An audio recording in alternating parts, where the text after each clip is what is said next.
Hey, here we are. Hi, everybody. Hi, William. William's on early. Hi, Nancy.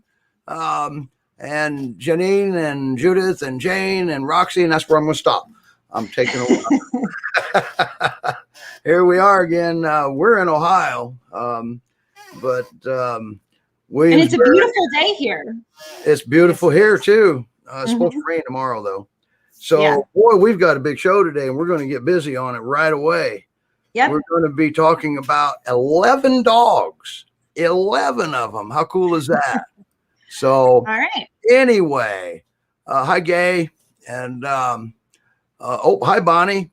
So, we're going to start with our superstar first thing, all right? And, well, just like I said, the prettiest girl, one of the prettiest girls in New England. Everybody, I want you to meet Luna. And look at Luna. We're gonna make Luna bigger. And she's an angel. Diane is there, and her foster dad. Yeah, that's Tim. Look at that! Isn't she the beautiful, one of the prettiest girls in New England? Hi, Diane. How you been? Pretty good. You? Oh, I've been all right. So. Good. You want to talk about Luna for a minute? Yes, she's a beautiful girl. She's sweet. She's a little timid at first meeting, but I think it took us 3 days to get the roll over belly rubs and tail wags and happy dance and all that stuff, which isn't unusual with a Pyr. Meeting new people, you know, she's a little leery, like who are they and what are they doing? I haven't seen any signs of aggression with this girl, although she came back to us because she bit somebody in the butt, the cable guy. Who likes the cable guy anyway? My thoughts exactly. Yay, Luna. And she's not a huge barker. She will bark, but like my Harry, it's 24/7, you know. This girl, very rarely will she bark. She's got to see something, you know, that you can see. Right. How old is she, Diane? I think she's almost 3. I should have pulled her record, but I didn't. Yeah, I believe you're right. And, she is gorgeous. So let's go back to the cable guy in the butt. Not bad. Was there a reason for that other than he was the cable guy? Do you know? I'm told by who had her owner, that he was working on the TV set and he kind of slid it around and she jumped up and bit him on the butt. So he startled her, and he was a new guy and everything. Yep. But he nipped. He didn't bite, if I remember. Right. Yeah.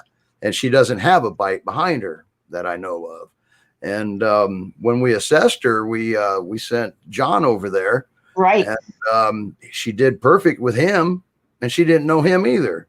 So, well, same thing. They told me that she, you know, liked females more than males. Well, Tim's the one who interacts with her the most, and she loves him. Hi, Tim. I know your name now. You know, I'm thinking that she's you know that she's going to protect your house. She probably thought that cable guy was going to take off with the TV, and she was letting you know. Yeah, put that back. And he may have been trying to do that. You don't know. Yeah, and I mean, that's really the only reason I had her listed as Pyr experienced adopter. Was that you know the traits of the Pyr, you know? Yeah. All right. And nationalpyr.org. And about the breed. You can read all about Luna up there. And I use that link all the time. yes. And Michael supports that. All right. Yes. He thought they were stealing the TV. Okay. Yeah, are you falling asleep with me rubbing your ear? Now, without further, I'm going to bring somebody up that you know, Diane. Whoop, he just walked away. There he's at. Must have been Mr. Roman. Hey, what are you guys doing? There's Roman. Hey, Roman. Been like almost 9 years. Since I saw you, in Connecticut. Yeah. Yep. So This is you how guys know each other, so that was pretty cool. And I still have the picture of Roman down on his knees talking to Sugar with her adoption sign around her neck. Oh, yeah. Now Jane says the Pyrs are God's judges of character. I agree. I agree. So if your Pyr doesn't like somebody, you really need to pay attention. Okay. Have I ever told you the story about having Harvey and my noofs in the park on a leash? No. And 5 guys stepped out of the woods and gave me the, hey, lady with the big dogs, you think you're bad? Well, they went right into the perpendicular, stand in front of me watching him. He took a step forward and they went into the full attack mode. And I looked at him, I said, you got about 2 seconds and then you'll know. They left. Yeah. And now Gay says that her first peer always nipped her in the butt, but only while playing tag. Oh, nice. Okay. She wanted to make sure you knew she got you. Yeah. And Sue says, hi, Diane and Tim and Luna. Hello. Hello. So, and William, he gets it. He says, that's the truth. So, Yeah. anyway, wow. What a beautiful, like I said in the description, she's one of the prettiest girls in New England. No, Yeah, what are she you going is to do now? gorgeous. Now, what do you want? Oh, she's going to give you the full view, see? Look at I'm here. With her Oh, mud you know spots. what? Hey, don't tell Luna, but that tail makes her butt look big. Yeah, huh? Look at it. She's got a big butt. All right. Let me look, see if there's any questions. And She's so pretty. wow. Hi, Reagan from the UK. She has a peer named Sid. So Ah. Oh, well, hi, Sid. you tell Sid we all said hi, and I hope everything's going well in the UK for you. So, and it's not unusual. We've had guests from Sweden and Australia before, some other places, And from the Pyrenees Mountains. and from the Pyrenees Mountains. Yes, we've had Oh, guests. wow. Yeah, and No. so anyway, nationalpeer.org. There she is. And we Good girl. really, I tell you, if it's happening, that's where it's happening. So, Yep. but She's gorgeous. yes, her fur is beautiful. Okay. You know, Diane, we should ask do you know how she is with other dogs? She's been okay mostly with males. She's Okay. next door to Shady and she's fine. Okay. I can't test her with females because unfortunately the only female I have here now is Harriet, my girl. And she does not like other dogs. I have one of those, Diane. I mean, I brought Luna in this house the first time yesterday, and she stood at the gate with Harvey, and Harvey she gave a little, and that was it. Okay. Okay. What about And cats? I haven't had her near a cat. In her last home, they said no. She does bark at horses. Yeah, she barks at horses. And Oh, and Julie, she's about 3. Is that what we said, right? yeah, Okay. Wow, it's amazing. Nationalpeer.org. If it's happening, that's where it's happening. And there's all kind of good stuff at nationalpeer.org. There's training tips and you can read, the adoption center is there, and that's where you can read about Luna. And, yeah. or you can follow that link. You better hurry. And it's clickable in the description. So now here's a question from Reagan in the UK. Okay. Does Luna bark much? Sid No. barks all the time at any noise. Nope. She literally, I've only seen her bark when it's something I can also see, which is kind of rare. She doesn't bark at, the fly farts. Yep. But Reagan, most of us are in the same boat with our peers. They bark at pretty much, I don't know, a butterfly flaps its wings, in California. Yes. Yeah. Yes, that is right. All right. So cool. Thank you, Diane. Is there anything else you want to add about her? Just that she's a love. Well, that was hard. And she's not real high energy, she's not great on a leash, but you can walk her. We've been doing a little more of that. Okay. She looks ready for her nap. So That's pretty much Luna. Yeah. Does she pull bad on a leash? She can. We're getting better. Yeah. Okay. We're working on it. It helps to have 2.5 feet of snow. Yeah. Yeah. Gotcha. Slows her down a little bit. Well, that's good. So we need to adopt her out in Alaska. Well, right now, I can only see halfway up my picture window. So New Hampshire's pretty good right now, too. Wow. Cool. All right. So nationalpeer.org, that's where it's all happening. Oh, look how gorgeous she is. She is beautiful. She is, and mellow. Yeah. Of Very course, she's with mellow. Mom and Dad right now too. So Yeah. and us talking doesn't seem to bother her. Nope. The only time she stood up and was like, okay, where can I hide is when the theme song there was playing. Gotcha. All right. Okay, and I'm going to send you back down to the green room. One quick question. How How much? much does she weigh? I haven't weighed her since I got her, and she's put on some weight. She needed it. I would put her probably about the same size as my Harvey, which is maybe 100 to 105 pounds. Okay. Beautiful. Yep. And she's Okay. she's now, you can touch ribs, but you can't feel ribs, you know? Yeah. Yeah. Okay. That's awesome. All right. Well, Diane, we're gonna move you down to the green room. And Okay. welcome to See you, Roman. You can watch the rest of the show from down there. But Yeah. be aware, if we see something cute, we're bringing you back up. Oh, okay. All right. So, but if you're busy, you can, by all means, you can do what you need to do. So, all right. Get back outside. Yeah. Have a great day, Diane. I'm glad you and Roman got to see each other again. Me too. Yeah. Thanks. Diane, All right. Okay, Diane. message me about. What a beautiful dog. She is gorgeous. All right. Roman, how's your schedule looking? We'd like to do a quick update on Lenny. Lenny's down there waiting on us. Are you good? Yeah, we're good. All right. Well, let's not waste any time. Oh. Hi, Lenny. Wow, he's got a friend next to him, too. That's his friend, Roscoe. Okay. Everybody remembers Lenny. He's in Oregon. He was shot in the face. And, we promoted a fundraiser for him, the 5K. And the fundraiser met the goal. And we thank everybody so much. And Yes. And Suzanne's got a really awesome, stable signal, too, right now. So Suzanne, what's the update on Lenny?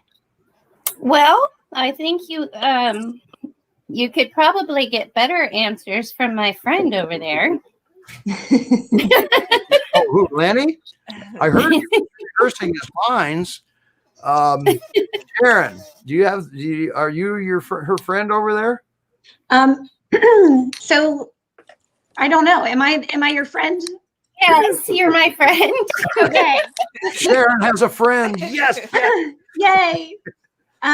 So actually I'm gonna pull this up. I'm sorry, I'm kind of losing my voice a little bit today.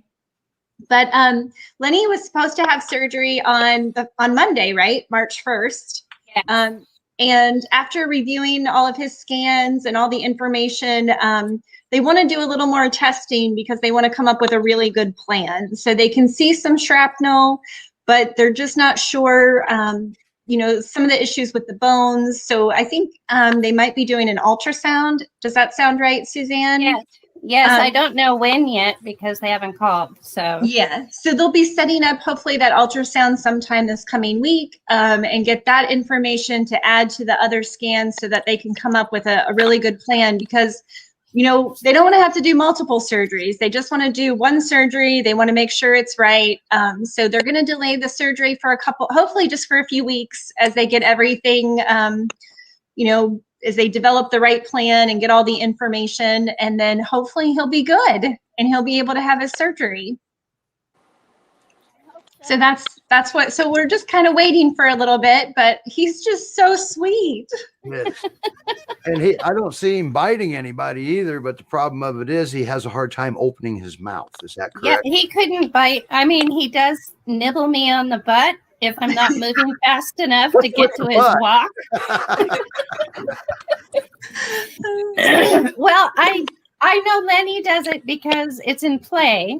Yeah. So it's not hard because he can't really get a good grip there. So Now, do you have to feed him soft food because of his job? what I do when I feed him is I get my teapot warm and I put the water in his kibble.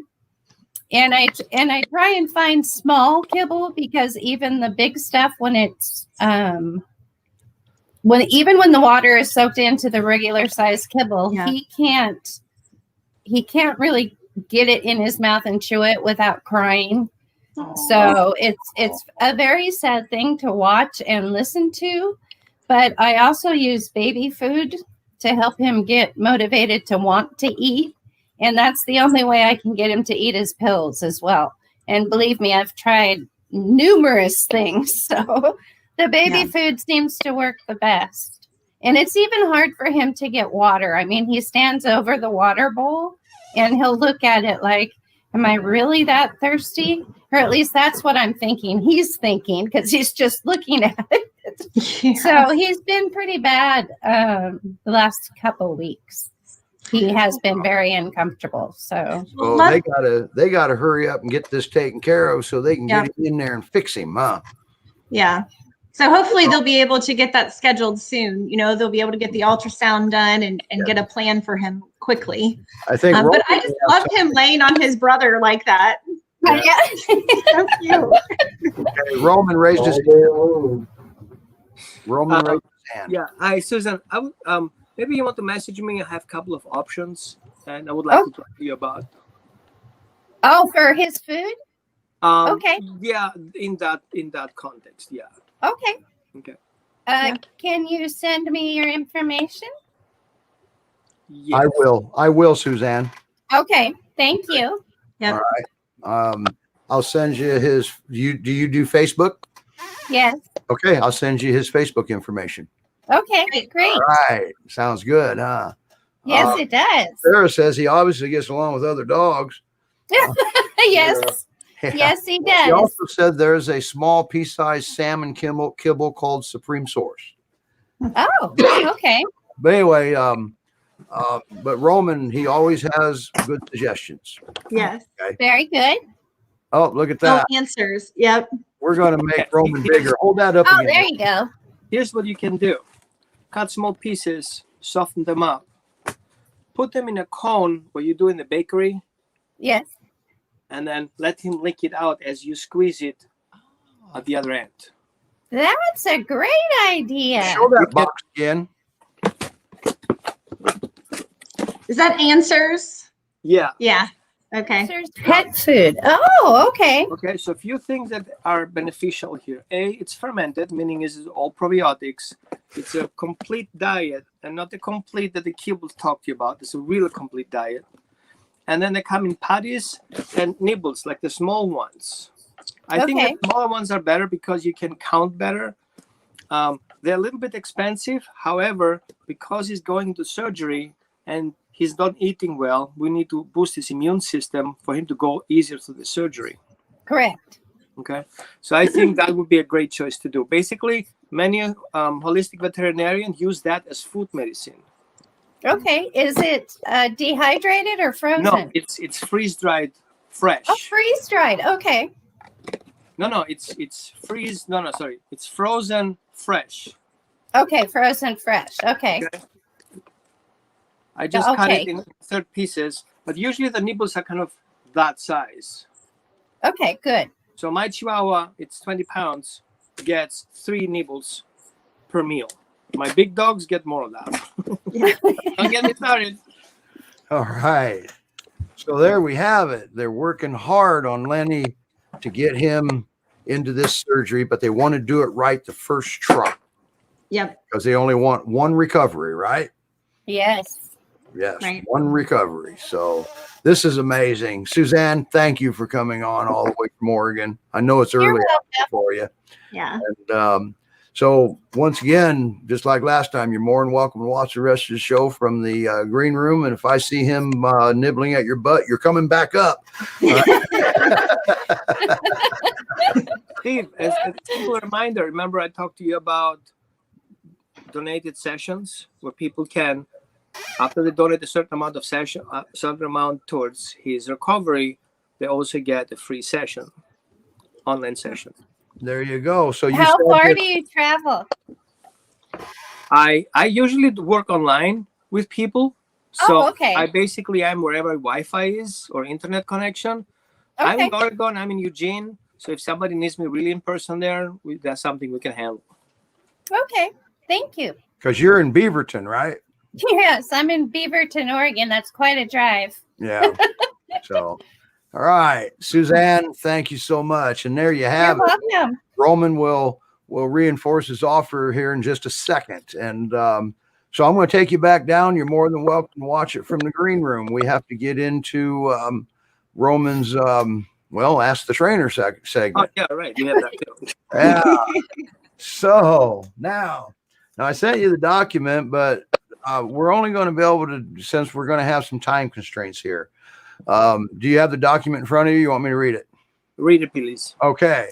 And this question came in, I don't know, a few days ago, shortly after last week's show. So it says, my Pyrenees redirects aggression towards any of the other dogs living in the home when he sees a predator and can't get to it because of the fence. Now, remember, the key here is he redirects. Okay. He has always had anxiety and quickly gets overstimulated and will attack whichever dog is closest. It has never ended up with any blood because I've been close by. He gets along wonderfully with the other dogs all other times and will frequently cuddle with them and has never shown any kind of resource guarding. He's a gentle giant at times, except when a predator is nearby. Removing the stimuli is impossible because predators come through frequently, but I'd like a way to stop his behavior from escalating and eventually phase it out. I've been shouting and clapping and pulling on him off the other dogs to stop, and he has never bit me, but he may accidentally if he's very worked up. How do I prevent him from getting to that level where he loses it? That's a tricky one because there are many things that play a role here. If there are multiple dogs in a household, we have a multi-dog structure, meaning is each dog has a certain function. And it seems to me that that particular dog gets overwhelmed with the job description and the other guys are not helpful. So if a dog has a job, he may get support, or if he doesn't get support, then the dog can be frustrated. So what I pick up on that intuitively, I would say, is that he's not redirecting his aggression. He wants them to stop doing what they're doing because it's not helping. Now, I would say, since the Pyrenees is the one who should take care of the predators and the other guys just join the team without being really functional or helpful, I think there are two options to work on that. The first one is desensitizing the dog of caring about the predators. So instead of the dog getting worked up at the window, we're going to teach him to do something else instead. So we're going to teach the dog to do an alternative behavior. Now, these are three stages. The first one is observing the existing situation from beginning to the end. When does it start? How does it escalate? Who chimes in? Who backs off? The second part will be finding an alternative in between behavior that is rewardable. For example, even if he barks like crazy on the window, if he returns to you, even if you kind of have to help him out a little bit, if he returns, then reward that. And the main goal is finally to him to appreciate coming to you instead of going to the window to bark at the predators. So that's the in between. That's kind of one option. The other option is we want him to do what he does because it's helpful to us. It's a functional behavior we need to work with. So therefore, we have to condition the other guys. If he's on the window, you guys come to me instead. And remove those dogs who really not are helpful, just barking about it, coming back. So dogs express their emotions through barking, but sometimes those emotions can be overwhelming. So instead of going, oh, let's get him out of here, they're like, oh my God, oh my God, oh my God, oh my God, you know? And from a dog's perspective, that is an additional stressor to the existing stressor. So it's not helpful, it's just an additional stressor. So he wants to eliminate the stressors he can handle so he can focus on the one he has in front of him. We can work on that. I have worked with those kind of situations where dog basically almost jumped out of the window. It doesn't take long. Once you recognize the concept behind that, is start conditioning the dog with low stimuli and then working your way up with increasing the stimulus, which means eventually Somebody has to grab a fake dog like my Sandy is and pretend to be a predator in the yard, which is not, and start working with that. But there are different layers to it. General, I would say you have to work with your dog before the stressor kicks in as many times as possible. So here's your homework. And I would suggest, kind of as a feedback, video record the situation as is right now, and then keep that on record. And then you make another video doing that homework. So you get a couple of treats in your hands, keep the other dogs away from it.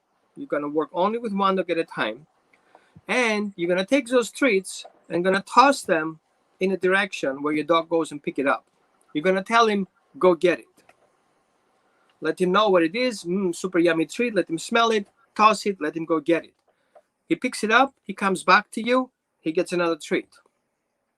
You do this couple of rounds. As soon as you see that your dog is consistent with leaving you and coming back to you, you start giving those names. Go get it. And when he comes on your way back, you're going to tell it, come. Go get it, come. And then you reward for each individual action. Go get it, he gets rewarded for your treat that you tossed. If he comes to you, he gets rewarded for the treat you have. Now, once he gets that routine in and he goes back and forth, we're going to toss those treats towards the window. Because the body is what we need to program, not just the brain. The brain is basically shut off if the event happens. So what we're going to do is we're going to use the body memory to help you out. So you start tossing the treats towards the window, go get it, and then come back and then reward. And then do this a couple of times, like 10 rounds. 11th round, you start asking a dog to sit before he gets a treat. Go get it, come, sit, treat. And then you do this a couple of times, and then you increase that. Go get it, come back, sit, lay down, good job, reward. What we do now is the dog starts predicting what's going to happen.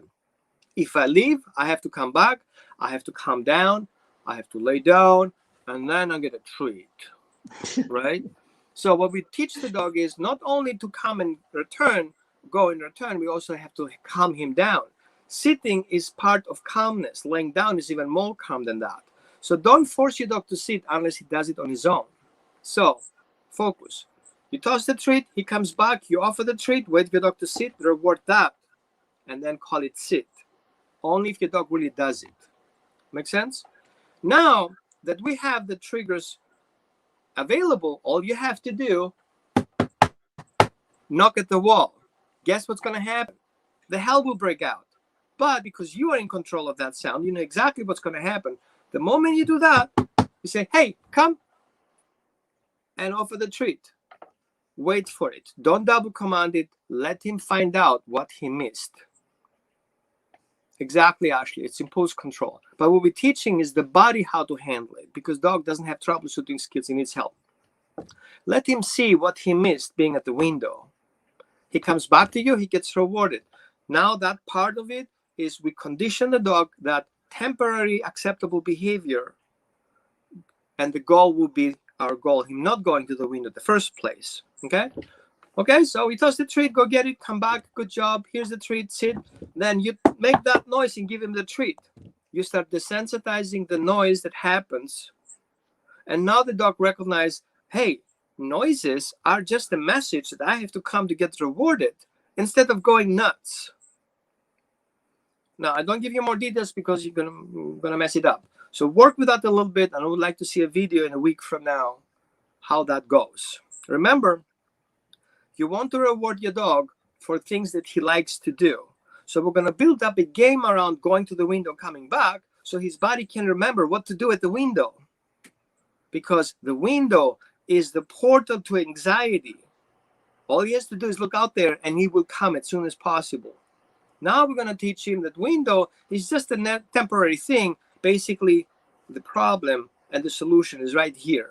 So if you want to deal with me, you have to come with me. If you want to deal with the window, you're going to lose the treat. So what do you want to do?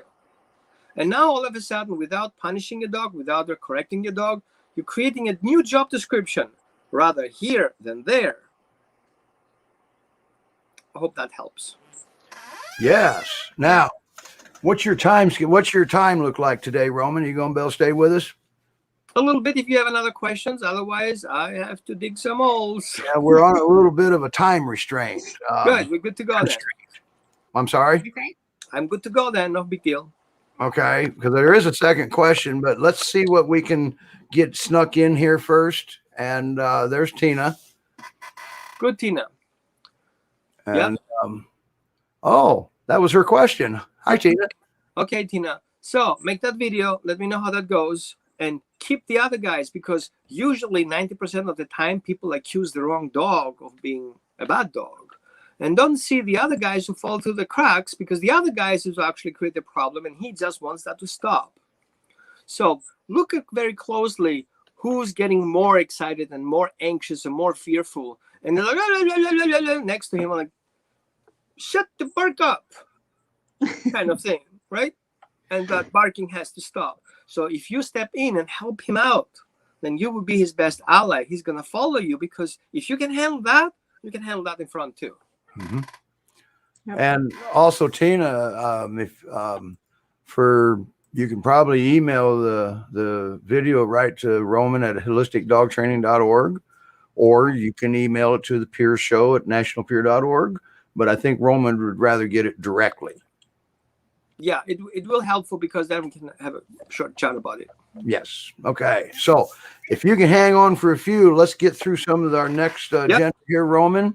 And I think what I'm going to do is I'm going to bring Finn up. All right. Let's see if we can scooch right through Finn here today. He needs to move into a foster. So, all right. Kendra, I hope you're ready. Here we go. Yep. All right. There's Finn. Hi, Kendra. Get this propped up here. All right. We need a foster for Finn, okay? And unfortunately, I don't have a link ready for him, but I will get it as we go here. All right. And He is so cute. well, I do have a link ready. Ready? We'll go around. Look at him turn around. I'll take him. How old is he? He'll be 1 year in March. I think about mid-March. Good boy. Okay. Can you Now, lay down? Good boy. he's having a problem, isn't he? Yeah, his brother and him started fighting. Yes. And did you hear that, Roman? The first thing I heard was fighting. All right. His litter mate brother and him started fighting. They have a young child there. And here a while back, they decided to surrender him and keep the other one, because he was the one that would be the easiest to get out and about and get adopted. And so how gorgeous he is. And Beautiful. because of safety factors here, we're going to want to move him to a new foster. And in the meantime, we just might send him a crate, because he does go in a crate. So what can you tell us about real quick? Now, he is absolutely fantastic with Josie. Stop, I can't hear anything. She'll be 3 in March as well. And he's absolutely fantastic with her. With your daughter? Yes. Okay. And he always has been fantastic with her. He's kind of like a medium to low energy. And when he is playful, it's not a real big, crazy playfulness either. It's nap time, so she's very upset and tired. Oh, Yeah. Gotcha. But yeah, he's very playful with her, but he's very gentle when he plays with her. And if she's accidentally fell on him several times, he's never even so much as tried to nip at her. So he's fantastic with her. He's fantastic with people that come over. Well, we've had him to the vet multiple times, and he's fantastic around strangers. How much did he weigh at that last vet visit? 1 week ago, 2 weeks ago, he's 105 at the moment. 105, and he's a year old. Not quite. Yep. Not quite a year old. And I'm about 5'5", and well, when me and her stand here and dance, he likes to dance with us, and sometimes he likes to put his arms up on my shoulders, and he is as tall as I am. So yeah, he likes And to get there in he the is. action. There's where you go to read all about Finn and nationalpyr.org. And now, what was he chasing a minute ago when you stopped? What was he facing? What? Well, he was chasing something on the floor. What was that? He loves the laser light. Loves it. Oh boy! So here we go. Have my husband do it again. No. Don't do the laser light with him. No. You're gonna start getting excitement going, and why not, Roman? Here's why. Oh. It becomes obsessive behavior. The dog looks for the trigger obsessively. Oh. It can get to the point that he gets crazy about it. Everything that shines or makes a reflection on the floor, he gets triggered into prey drive. So the last thing you want a dog who has nothing else to do than waiting for the opportunity to something to move. Your watch, your glass, and your reflection. Gotcha. And you don't want to go down that aisle. Right. Okay. And Ashley agrees with Roman when you did the laser light. Gotcha. Okay. And Michael, because that can trigger, that's a trigger. Okay. Oh. All right. So Gotcha. anyway, Got ya. so And he loves to play fetch. that's a healthy game. Yeah. He loves to do that. Now he's not crazy. He's not one of those crazy dogs that freak out. He just kindly brings it on back to you, and it only lasts about 10 minutes, and that's about his limit. Bonnie is one of our application ladies, and she says she thinks she has a few apps for him. Oh, very nice. Okay. Very nice. And so nationalpyr.org, that's where you can read about Finn. We want to get him into a home, but he can go to a foster home. Okay. What about because see, just because he doesn't get along with his brother doesn't mean he has to be an only dog. That never means that. Okay. It just means that there's something going on with those two dogs. That's all. Okay. Now, And, before the horrible weather hit, we would take them every weekend to the park and walk them. And they weren't too horrible with the passerby dogs. okay. But that was before him and his brother started fighting. All right. Okay. And has there been any blood? I didn't one of them have to go to the vet one time? Yes, that was 3 weeks ago. We took him to the vet just to be on the safe side. Okay. And everything was good. And look at that. Your little girl can brush him. Oh, yeah. She can stick her hands in his food bowl. We can stick our hands in his food bowl. Yeah. Let's try to avoid that with her. Okay. I understand it's nice and everything, but let's not create a problem. Okay. Right. All right. So, but anyway, Finn, look how gorgeous he is. And he's just a baby. Hey, buddy. When will he be a year old, did you say? Mid-March. Okay. Just so you know, Rebecca said that Mr. Pee-wee is barking in response. Oh. Like Pee-wee might want a brother. No. By the way, Pee-wee, he pees on command, just so you know. Oh, no way. You say pee and he pees, and his name's Pee-wee, so we have a problem. Adorable. Anyway, thank you for bringing him up and showing him to us and showing him off. He's a good boy. All right. He is very good. He learns commands very well. He listens very well. He absolutely loves his humans. And Kendra, by the way, it might be very, very extremely beneficial for you to reach out to Roman. Okay. Okay. Perfect. And he might be able to really help you out a lot here with this and keep the peace for a while. Okay. Sounds good. He's very good at this. Boy, look, and Finn is very good at that. Yes, it doesn't take us long for him to teach him anything. Roman, am I seeing Finn asking what you want me to do next, Mom? Yeah. Thank you. If I bring any type of food or treat out, he knows to immediately sit if he wants any. Oh, so he's doing a trick to get that treat. Yeah, I just gave him a treat. Okay. All right. Kendra, thank you. We got to move along. Yep, thank you. You're more than welcome to watch the rest of the show down from the green room, okay? Thank you. All right, nationalpyr.org. Go out and read about Finn in Ohio. Okay. Thanks, Kendra. All right, now let's move forward. I want to get into something we missed last week. Okay. And we really got to get this one going because we've advertised it, we've promised it, and now Sharon's going to deliver.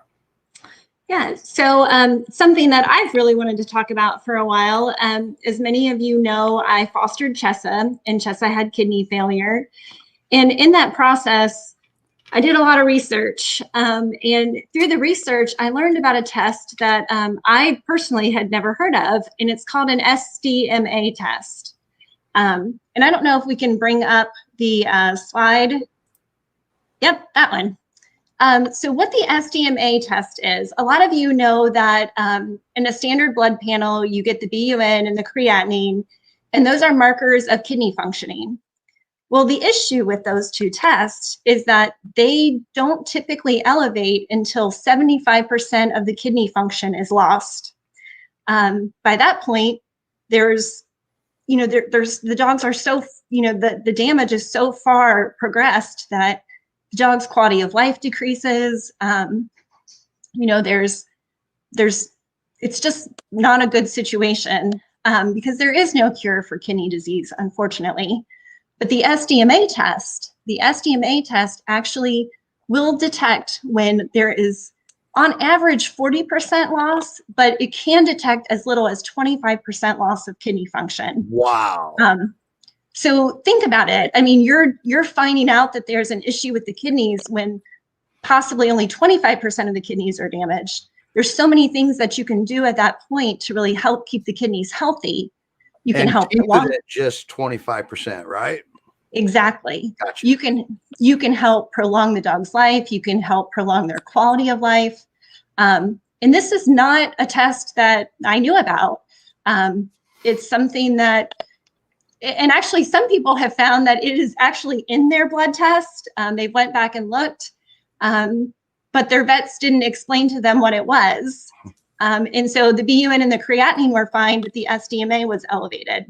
So this is why, I just want to make sure that everyone knows that, one, you can ask your vet to add that test to a standard blood panel. Any vet can do it, any vet that does blood work, because the test is such a stable test that if they send blood work out to a lab, the lab can then send that out to IDEX.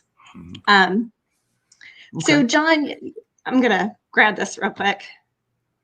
Oh. How does it compare to doing a urinalysis?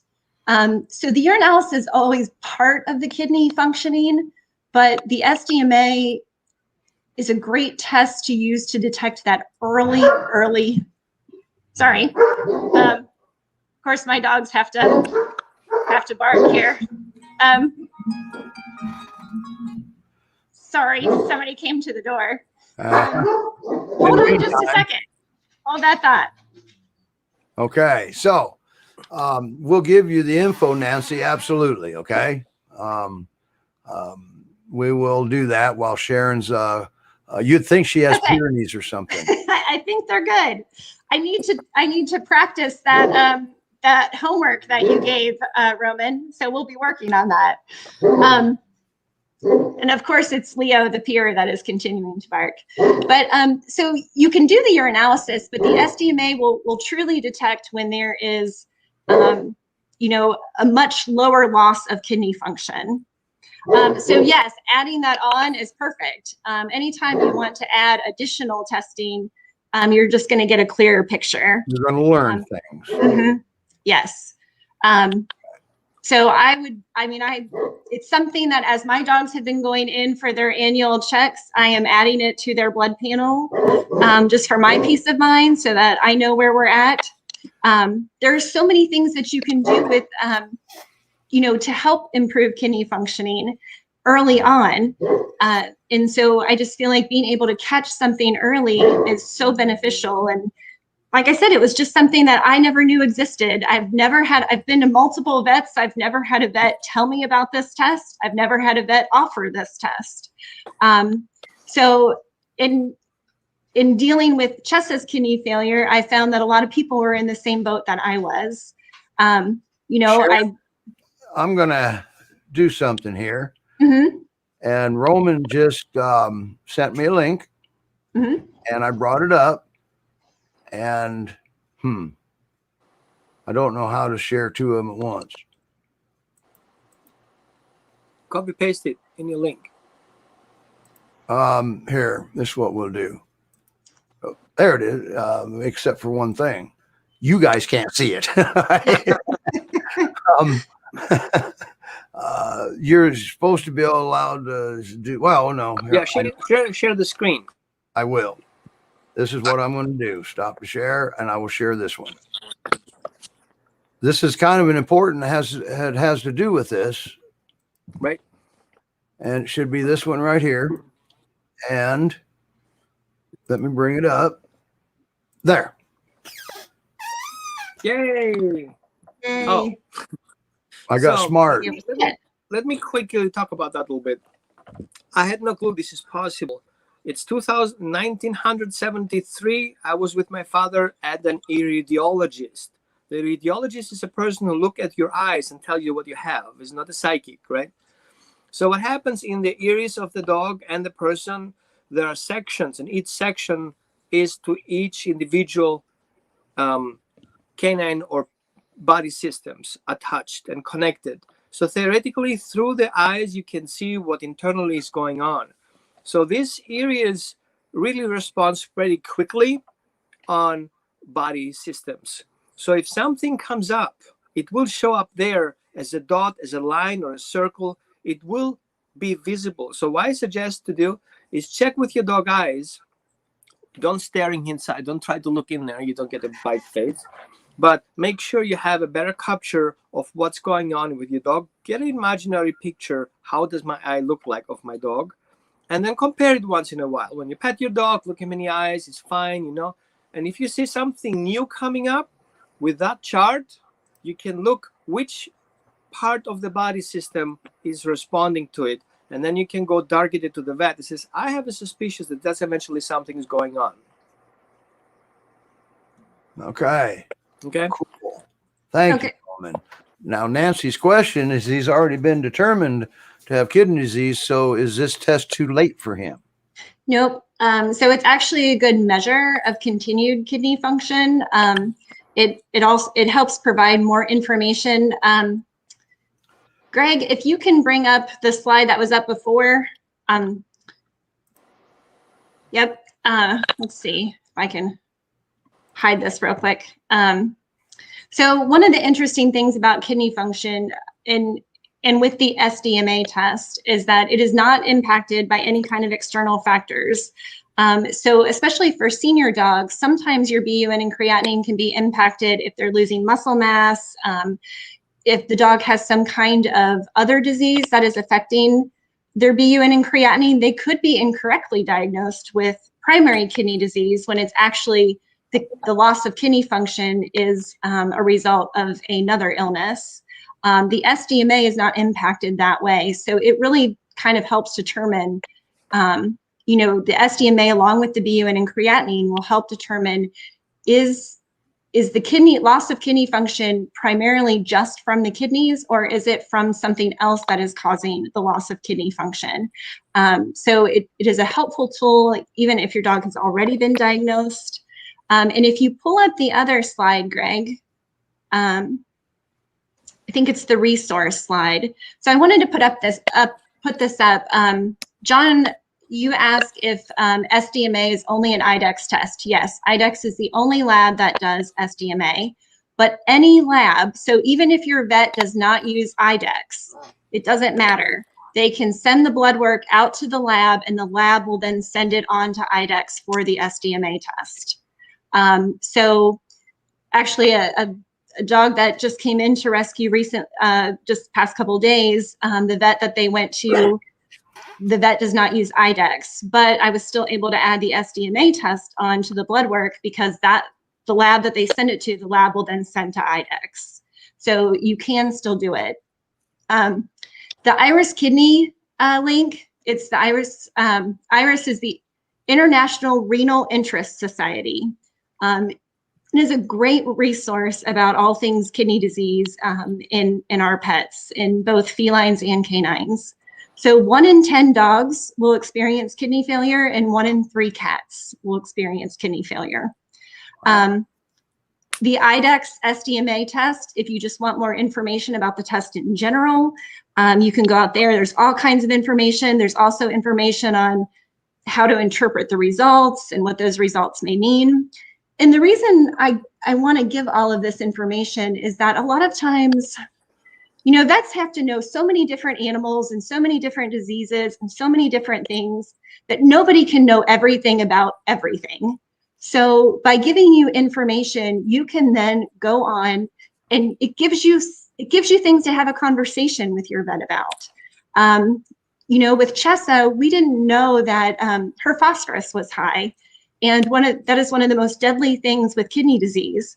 So she needed a phosphorus binder, and that was something that nobody mentioned. But when I asked about it, they were like, "Oh yeah, she should be on that." Yeah.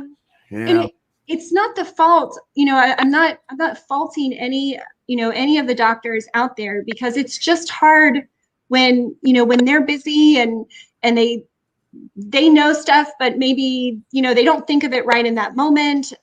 There's all kinds of reasons why things like that get missed. So, you know, the more information that you can do, the more research you can do, it gives you information to go to with your vet and say, well, what about this?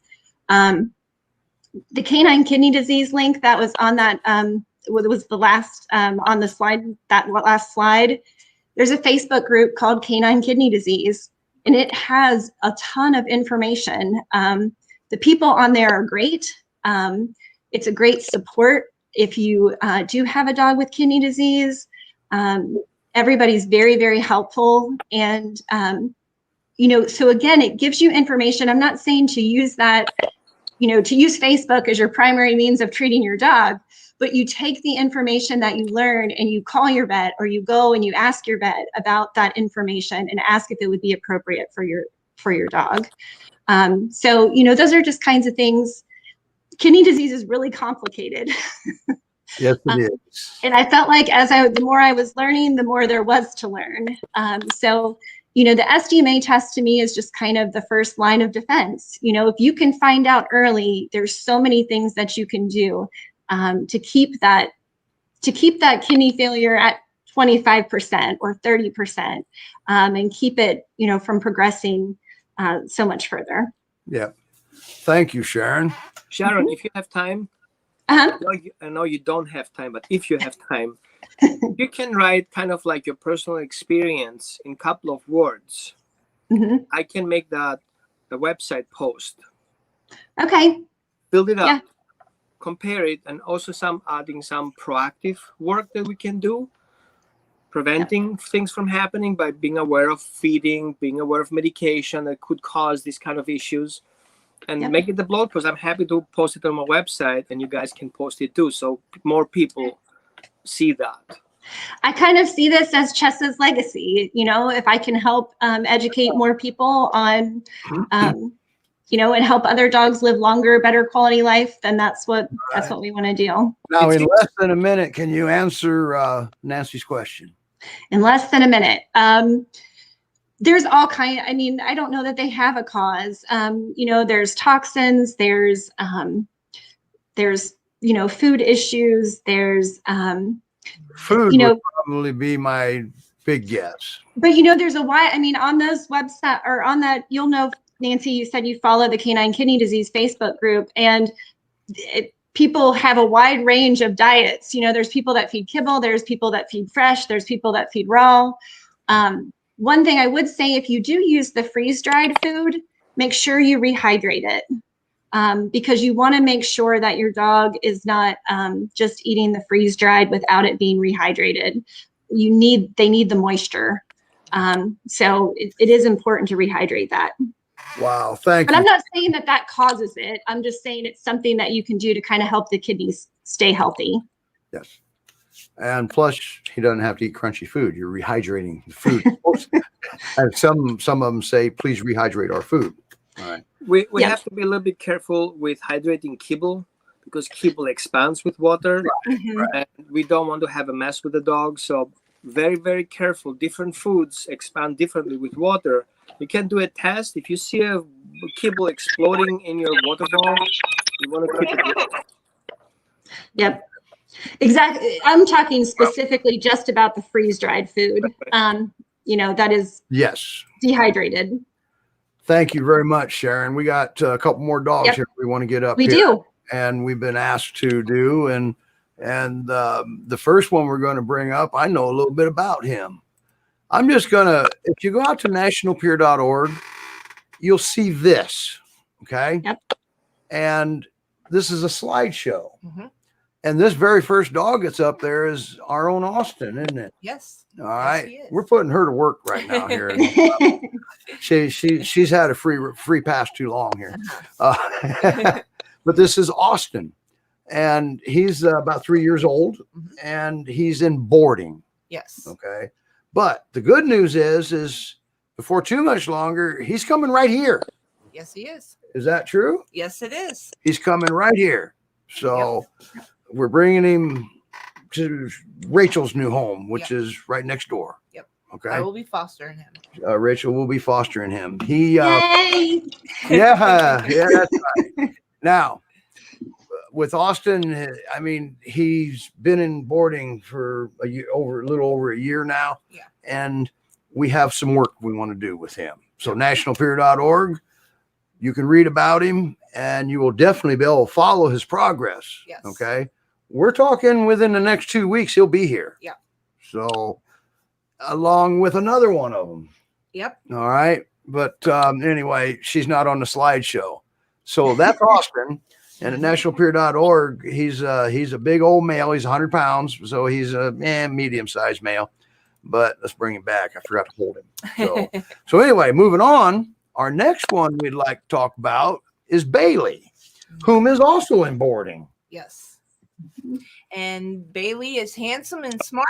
He had a meet and greet for a potential adopter yesterday, and we're all hoping that it works out for him. Bailey's in boarding in Ohio and would love a foster home or a forever home. Bailey will need peer experienced handler to finish the work that's being started with him on his resource guarding and his leash walking. So that means he'll drag you down the road while he's trying to eat you over a toy. Potentially. All right. Now, we do have a slight update on Bailey. The meet and greet went well, and they're doing a second meet and greet soon. I don't know when the second meet and greet is. Good. All right. So there's Bailey. Now we have an old boy in here. His name's Cheb. Mr. Now he's Cheb. not in boarding. Nope. He's a gentle giant. This wonderful senior peer has put the days of farming behind him and is looking for his retirement home. He is housebroken and remarkably patient with the resident cat at his foster home. He does okay with other dogs, but might do well as an only dog where all the petting and scratching is his to enjoy. He's looking for a quiet home with minimal stairs. Wow. And he's a senior. So nationalpyr.org, as you can see, he's on the slideshow. Okay. We have a slideshow at nationalpyr.org right next to our banner. Yep. Okay. Right for the show. And now the next, now this one's a little girl named Gia, huh? Yeah, this is Gia. She's a well-mannered girl. She's a pure mix currently in boarding in Tennessee, but looking for a foster home or forever home. She can be easily transported, and Gia's just over a year old. She does well with dogs of her own size, but could be placed as an only dog. She is untested with cats, and she's working on her leash skills. She may startle at loud noises, unexpected movements, and she will need to bond with her new people to feel secure. And that holds true with any dog. Okay. Yep. So, and now we have Hachi. Hachi, what a name. That is a one of a kind name. He loves to please his people. He's fostered in New York and is looking for his forever home. Hachi is 2.5-year-old Pyr mix. Maybe some chow in there. Not too sure. Hachi is looking for a forever home with an experienced person in large breeds. Hachi does well with some dogs, but would do well as an only dog where the attention from the people is all on him. And he can get overexcited when playing and will need an adopter to continue working on this with him. Hachi loves walks and peanut butter and barking at pesky squirrels. That's right.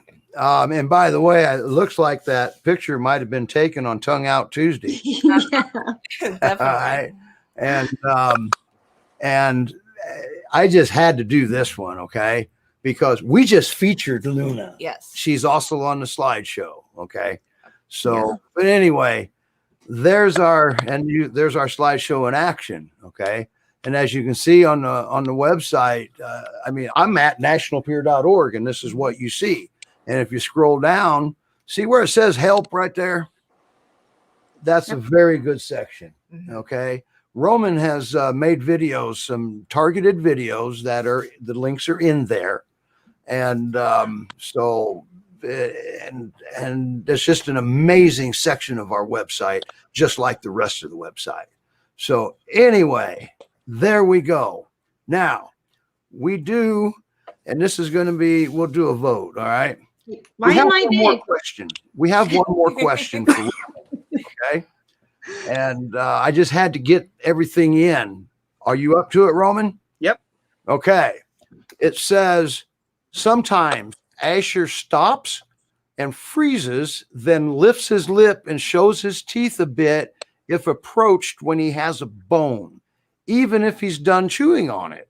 He has not done this with our other dog, only us, the humans, I'm assuming. We have tried several times throughout the months since we rescued him to see if he'd relax, but he hasn't so far. Also, he seems to guard his spot, okay? And that was in parentheses, his spot, where he may be relaxing or sleeping, not to me, but to my husband. So I'm assuming he's guarding a spot to the husband. Since we have had the husband do more things with him, and it may be improved slightly, but I need to let him know in some way that he can trust. And he's talking about Asher. Okay. What more can we do to help him? I believe he feels tense, and okay, let me re-say that.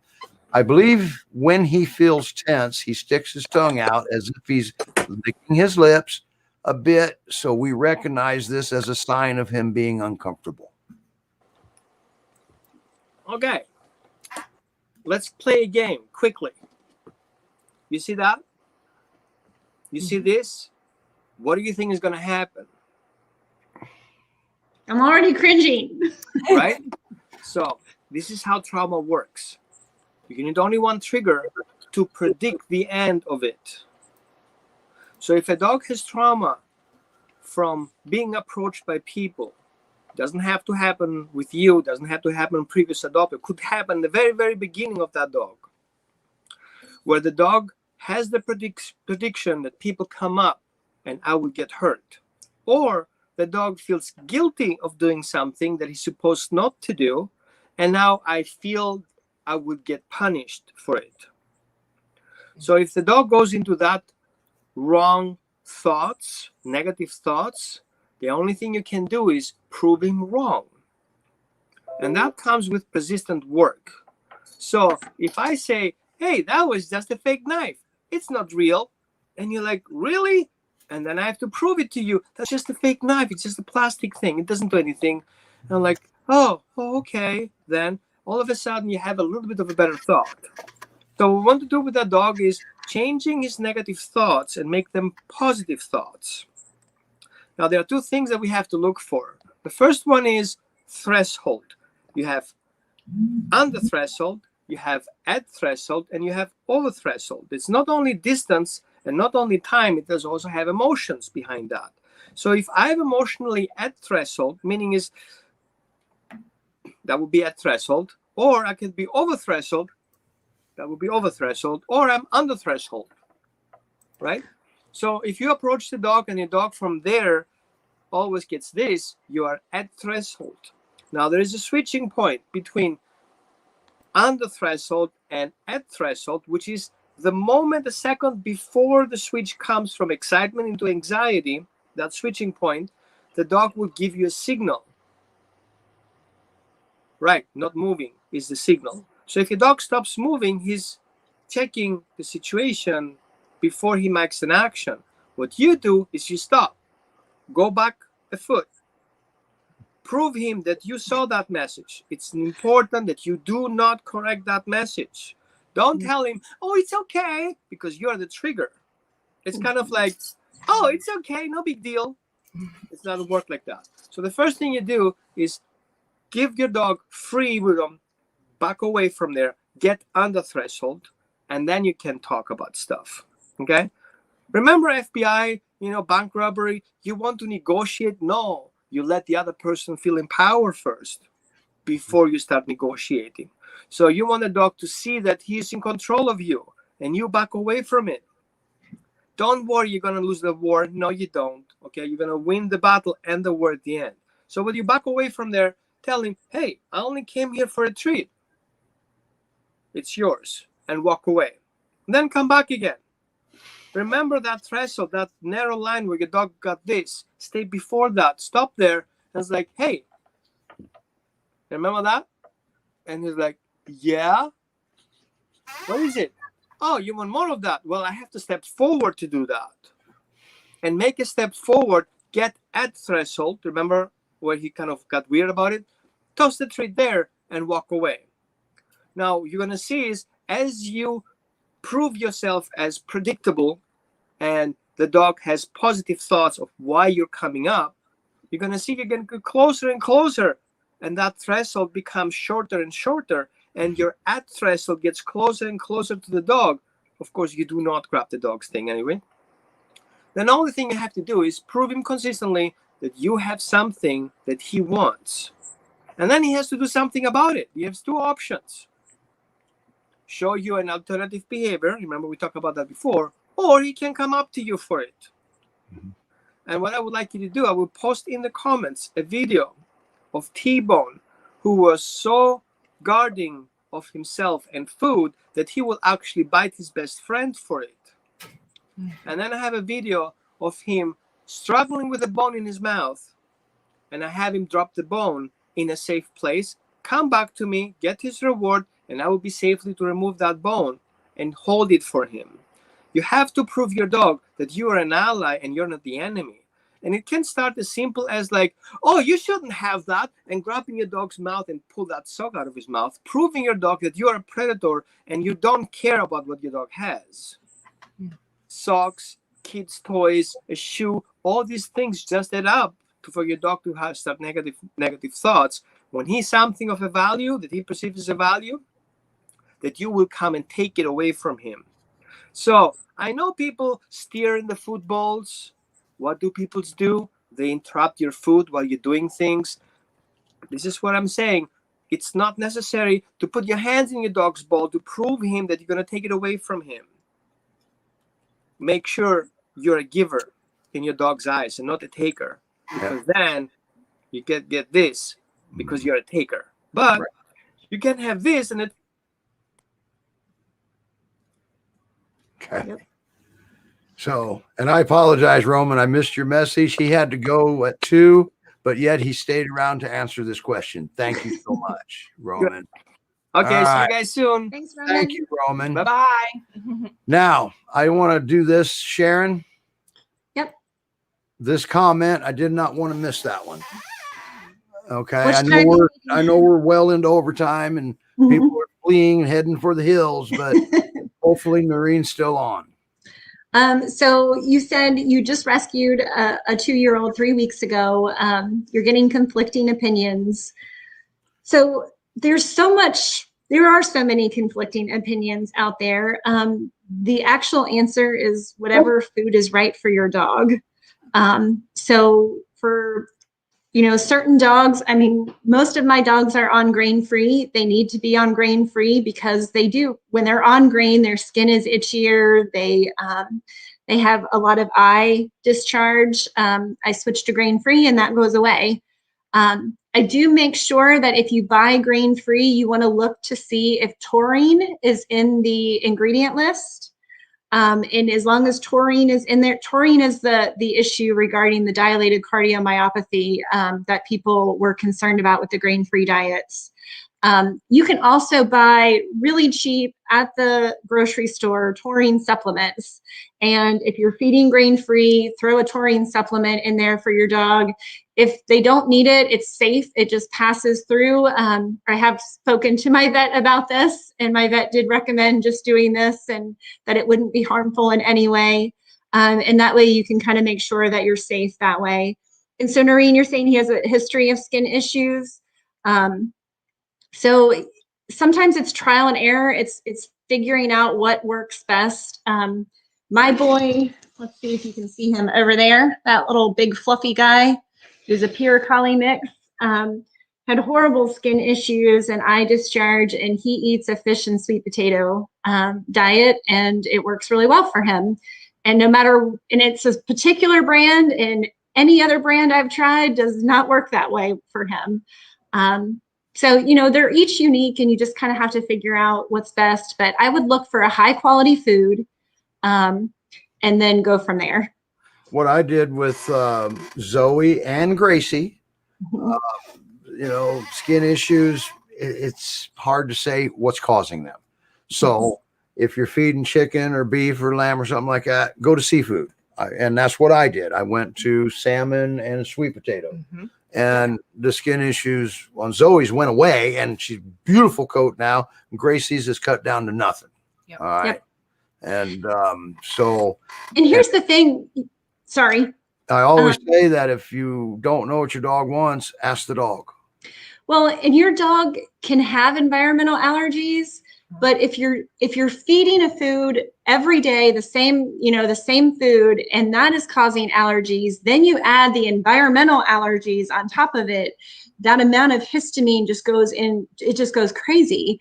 Yes. So if you can take out, you can't control necessarily your environment. When they go outside, you can't control that there's pollen in the air, but you can control the food. And so if you can minimize the effect the food has on the allergies, then the effect, if there are environmental allergies, will be less, if that makes sense. Yes, it does to me. Yeah. Well, everybody, that's it. I wanted to clarify something. We got both questions in, but what we try to do, it depends on our show, everybody. When you have a question for the Ask the Trainer section, we're going to, we promise you we will answer up to 2 questions. Okay. It depends. You see the time that it can take sometimes because there's no textbook answer. All right.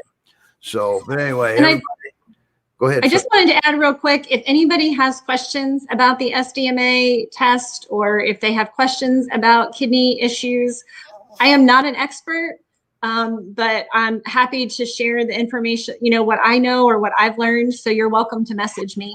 And you can find me on Facebook. And your vet would have answers also. Well, sometimes you got to know the right questions to ask. Right. So what I'm offering, if people have questions, I can help give you questions to ask your vet. Yes, there you go. And that's what this is. Sharon's not a vet. I'm not a vet. But she can give you advice on what to ask your vet. And because you don't know what you don't know, so you don't know what to ask if you don't know to ask it. Yes. Yeah. And also too, and there's the email address. Thank you, Mr. Producer. Yep. And there's where you ask Sharon your question right there. Okay. At the Pyr Show at nationalpyr.org. And well, I'm glad we got a producer. we have Greg behind the scenes, and he's the guy that does all the fancy banners and flashing the overlays. And I just wanted to show, just while I'm talking, I want everybody to see this. And you tell me what you see in the comments if you want. That's up to you. But just to have a little bit of fun. But anyway, we'll answer up to 1 question. The Pyr Show at nationalpyr.org.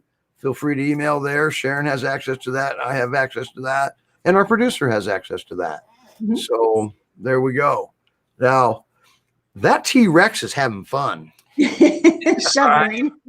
So, and I'm sure some of you have seen it on Facebook before yourselves. But so anyway, 15 minutes overtime. Well, we got a lot in an hour, though, didn't we? So We did. We did. But the most important thing, we got the SDMA in. All right. Yeah. And we always felt that we needed to get that done. And we got to meet some wonderful dogs. So, yes, go we out, did. apply to adopt, apply to foster, apply to volunteer. We can use volunteers in all areas. So, just so you know, the dinosaur, she is a foster for the Indy Great Pyrenees Rescue. Yep. And there is another video of her playing with the foster dog as a dinosaur, but we didn't have time. Save that for another show. We'll save that for next week or another show. All right, everybody. This is way overtime. Sharon is going to kill me. Roman's going to kill me because I missed his message. All right, everybody. We'll see you next Saturday at 1:00 Eastern time.